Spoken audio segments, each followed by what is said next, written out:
அமெரிக்காவில் பூஜே சவுண்ட் என்னும் இடத்தைச் சுற்றி வாழ்ந்தவர்கள் சுகுவாமிஷ் பழங்குடியினர். அவர்களின் தலைவராக விளங்கியவர் சியாட்டல். அவர் அப்பகுதியில் உள்ள இயற்கை வளங்கள் சிதையாமல் காக்கப்பட வேண்டும் என்பதை வலியுறுத்தி அமெரிக்க குடியரசுத் தலைவருக்கு கடிதம் ஒன்று எழுதினார். அக்கடிதத்தை படித்தறிவோம். மேதகு குடியரசுத் தலைவர் அவர்களுக்கு வணக்கம். இந்த பூமிக்கு அணுக்கமாக உள்ள வானத்தை எப்படி வாங்கவோ விற்கவோ முடியும்? இவ்வாறு செய்ய வேண்டும் என்ற எண்ணமே வேடிக்கையாக தோன்றுகிறது.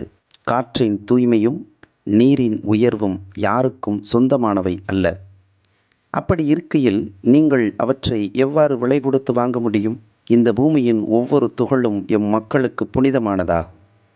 கூடவே மின்னும் ஒளியுடைய ஒவ்வொரு ஊசி இலையும், எல்லா கடற்கரைகளும், கருமரங்களில் தவழும் பனித்துளிகளும், இன்னிசை எழுப்பித் திரியும் பூச்சி வகைகளும் எம் மக்களின் நினைவிலும் வாழ்விலும் மிகவும் புனிதமானவை. பால் ஊறும் மரத்திலிருந்து ஒழுகும் திரவம் கூட செவ்விந்தியர்களின் நினைவுகளை சுமந்து நிற்கிறது. எமது மக்கள் இந்த பூமியை எப்பொழுதும் மறப்பதே இல்லை. ஏனெனில் இதுவே எமக்கு தாயாகும். நாங்கள் இந்த மண்ணுக்கு உரியவர்கள். இந்த மண்ணும் எமக்குரியதாகும். இங்குள்ள நறுமணம் மிகுந்த மலர்கள் யாவும் எமது சகோதரிகள். மான்கள், குதிரைகள், கழுகுகள் போன்ற அனைத்தும் எமது சகோதரர்கள். மலைமுகடுகள், பசும் புல்வெளிகளின் பனித்துளிகள், மட்ட குதிரைகளின் உடல் சூட்டின் இதமான கதகதப்பு போன்றவையும் இங்குள்ள மனிதர்கள் எல்லாமும் ஒரே குடும்பம். வாஷிங்டனின் பெரும் தலைவர் எங்கள் நிலங்களை வாங்க விருப்பம் தெரிவித்து சொல்லி அனுப்பிய போது நாங்கள் மன நிறைவுடன் வாழ எங்களுக்கென்று தனியிடம் ஒதுக்கித் தருவதாகவும் கூறியிருக்கிறார். எனவே அவர் எங்களுக்கு தந்தையாகவும் நாங்கள் அவருக்கு பிள்ளைகளாகவும் ஆகிறோம். எனினும் இந்நிலமானது எங்களுக்கு மிகவும் புனிதமானது என்பதால் இதற்கு சம்மதிப்பது என்பது மிகவும் இயலாத ஒன்றாகும். இந்நிலையில் எங்களுடைய நிலத்தை வாங்கும் உங்கள் திட்டத்தை பற்றி சிந்திப்போம். ஏரிகளில் பிரதிபலிக்கும் நினைவு எச்சங்கள் எம் மக்களின் வாழ்வியல் நிகழ்வுகளை நினைவு கூறுபவை. இந்த நீரின் முணுமுணுப்புகள் எம் பாட்டன்மார்களின் குரல்களே ஆகும். இந்த ஆறுகள் யாவும் என் உடன் பிறந்தவர்கள். இவர்கள்தாம் எமது தாகத்தை தீர்க்கிறார்கள். எம் மக்களின் தோணிகளையும் இவர்களே சுமந்து செல்கின்றனர். குழந்தைகளுக்கு உணவளிக்கின்றனர். இங்குள்ள ஓடைகளிலும் ஆறுகளிலும் ஓடும் மணப்புமிகு நீரானது வெறும் தண்ணீர் அன்று, எமது மூதாதையரின் குருதியாகும். இந்நிலம் புனிதமானது என்பதை நீங்கள் நினைவில் கொள்ளுங்கள். உங்கள் குழந்தைகளுக்கும் இதனை கற்றுக் கொடுங்கள். எமது வாழ்வு முறையின் சிறப்புகள் உங்களுக்கு தெரியாது என்பது எங்களுக்கு தெரியும்.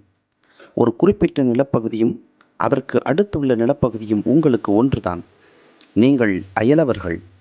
இந்நிலத்திலிருந்து தேவையானவற்றை எடுத்துச் செல்லவே நீங்கள் இங்கு வருகின்றீர்கள். இப்பூமியானது உங்களின் உடன் பிறந்தார் அன்று, பகைவரே.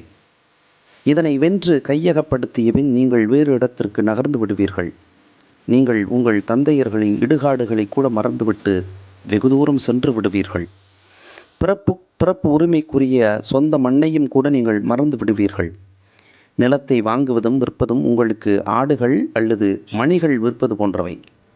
உங்களுடைய கோர பசியானது இப்பூமியை கொன்று அழித்து பாழாக்கி அதனை பாலைவனமாக்கிவிடும்.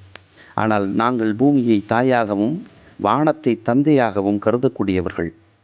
எங்களுடைய வாழ்வு முறை உங்களுடைய முறையிலிருந்து எந்த அளவு மாறுபட்டது என்பது எமக்கு துல்லியமாக தெரியாது. உங்களுடைய நகரங்களின் காட்சிகளெல்லாம் எமது செவ்விந்தியர்களின் கண்களை உறுத்துகின்றன. உங்கள் நகரங்களில் அமைதியான இடம் எதுவும் இல்லை. நீங்கள் வாழும் எந்த ஒரு இடத்திலும் அசைந்தாடும் இலைகளின் ஓசைகளையும் பூச்சி இனங்களின் ரீங்காரங்களையோ கேட்க முடிவதில்லை. மாறாக சடசட ஒளிகள் காதை பிளக்கின்றன. மகிழ்வூட்டும் ராக்கோவர் பறவைகளின் ஒளிகளையோ குளத்தை சுற்றி கேட்கும் தவளைகளின் கூச்சல்களையோ கேட்காத வாழ்வென்ன வாழ்வு? நான் ஒரு செவ்விந்தியன் என்பதால் இதனை எவ்வாறு புரிந்து கொள்வதென தெரியவில்லை.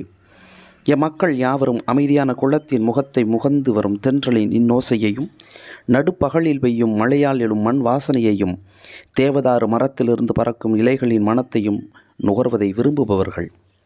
நாங்கள் காற்றை மிகவும் மதித்து போற்றுபவர்கள். விலங்குகள், மரங்கள், மனிதர்கள் உள்ளிட்ட யாவற்றுக்கும் சுவாசித்தல் பொதுவானது. பொதுவான ஒரு காற்றையே இவை யாவும் சுவாசிக்கின்றன. நீங்கள் சுவாசிக்கும் காற்றை பற்றி சிந்தித்தது இல்லை. இந்த காற்றானது அனைத்து உயிர்களையும் காக்கிறது. இவ்வுணர்வுகளை சுமந்து நிற்கும் காற்றின் இன்றியமையாமையை நாங்கள் நிலத்தை விற்றுவிட நேர்ந்த பின்னரும் நீங்கள் மறக்கவே கூடாது. எங்கள் கால்களை தாங்கி நிற்கும் இந்த நிலமானது எம்முடைய பாட்டன்மார்கள் எரிந்த சாம்பலால் ஆனதாகும். இந்நிலமே எங்கள் தாயாகும். எமது உறவு முறையாரின் வளமான வாழ்வால் ஆனதே இந்நிலமாகும். இதனை நாங்கள் எங்கள் குழந்தைகளுக்கு சொல்லிக் கொடுப்பது போல் உங்கள் குழந்தைகளுக்கும் நீங்கள் சொல்லிக் கொடுங்கள். அப்போதுதான் அவர்கள் இந்நிலத்தை மதிப்பார்கள். இப்பூமியின் மீது எது வந்து விழுந்தாலும் அவை எல்லாம் பூமி தாயின் மீது வந்து விழுவனவே ஆகும். மேலும் இப்பூமியின் மீது மக்கள் துப்பக்கூடுமானால் அஃது அவர்கள் தம் தாய் மீது துப்புவதற்கு ஒப்பானதாகும். இந்நிலமானது கடவுளும் மதிக்கக்கூடிய ஒன்றாகும். ஆகவே இதற்கு கெடுதல் செய்வது என்பது அதனை படைத்த கடவுளை அவமதிக்கும் செயலாகிவிடும். நீங்கள் மற்ற பழங்குடியினரை காட்டிலும் முன்கூட்டியே இந்நிலத்தை விட்டு செல்லக்கூடும். நீங்கள் படுத்து உறங்கிய இடத்தை நீங்களே அசுத்தப்படுத்தினால் ஒரு நாள் இரவு நீங்கள் உங்கள் குப்பைகளுக்கு உள்ளேயே மூச்சு முட்டி இறந்து போகக்கூடும். இப்பகுதியில் உள்ள எருமைகள் கொல்லப்படுவதையும் எங்கு பார்த்தாலும் மக்கள் நடமாட்டம் அதிகரிப்பதையும் தொன்மையான மலைகளை மறைத்து தொலைபேசி கம்பிகள் பெருகி வருவதையும் எங்களால் ஏற்றுக்கொள்ள முடியவில்லை. இங்கிருந்த புதற்காடுகள் எங்கே சென்றன? மலை கழுகுகள் எங்கே சென்றன? விரைவாக ஓடக்கூடிய மட்ட குதிரைகளையும் வேட்டையாடி அழித்து கொண்டிருக்கிறீர்கள். இப்படித்தான் வாழ வேண்டும் என்ற வாழ்க்கை முடிவுக்கு வந்துவிட்டது. நாங்கள் எங்கள் நிலத்தை விற்பதாக இருந்தால் எங்கள் நிலத்தை நாங்கள் நேசிப்பது போலவே நீங்களும் நேசியுங்கள்.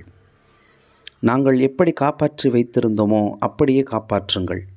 முழுமையான விருப்பத்தோடு உங்கள் குழந்தைகளுக்காக இந்நிலத்தை போற்றி காப்பாற்றுங்கள். நிலத்தை நேசியுங்கள். இயற்கை நம் எல்லோரையும் நேசிப்பது போல. தங்கள் உண்மையுள்ள சியாட்டல்.